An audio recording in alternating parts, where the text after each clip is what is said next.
At yan nga guys, dahil Sabado ngayon, walang pasok yung mga bata sa school. So, sinong relate guys, na katulad ko mga nanay, na pinipilit nating tapusin yung mga labahan natin para yung mga uniform nila, yung mga damit nila ay ma-plancha na. So, para naman guys, makapagpahinga tayo ng linggo. So, pag nakatuyo tayo ng Sabado, so yung hapon, pwede na tayo mamalansya. At pwede rin ng Sunday guys para makapagpahinga tayo. So yan nga. Kaso guys, ito ang dami ko nilaban. Yung kumot, tuwalya, saka yung mga uniform. Kaso guys, pag akyat ko dito sa aking sampayan, sa aming may terrace, yan na naman guys yung aking kapitbahay. Nagpapausok na naman. So lagi kong problema yan guys. Tuwing magsasampay ako, nagpapausok siya. So hindi ko naman siya guys masabihan kasi syempre medyo nagtitimpi din tayo dahil baka sumama ang loob sa atin. So, ayaw na ayaw ko talaga siyang sitahin dyan. So, talagang hinihintay ko lang at unti-unti ko lang na nilabas yung aking mga sinampay. Kasi guys, di ba ay nakakapagod din maglaba tapos idinawnin mo pa siya, inayos mo yung paglalaba tapos mauusukan lang. So, di ba guys, nakakaano naman na yung sinampay natin bumaho.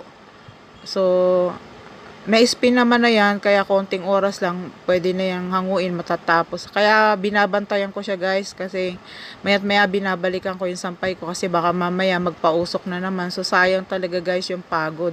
So sinong relate dito? So kahit na nahihirapan tayo sa ginagawa ng kapitbahay natin, talagang super timpi pa rin tayo guys. Kasi nga, yung bang mga salitang pakikisama, kasi syempre, hindi naman talaga laging ganun. So, pasensya talaga. So, ito nga sa punto na to guys, malapit na ako makatuyo. Binabalik-balikan ko yung sinampay ko. Kasi yung mga tuwalya, yung kumot, talagang matagal pa yung matuyo.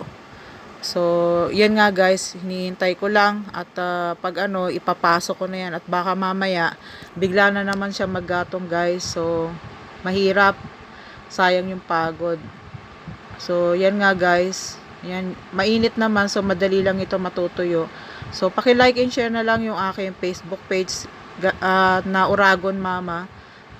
Sige guys, God bless sa ating lahat ng mga nanay, na sana makaano na tayo, makatapos sa ating mga trabaho para kahit paano makapagpahinga naman tayo.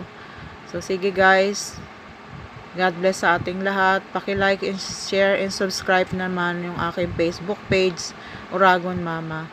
God bless guys sa ating lahat. So sige guys.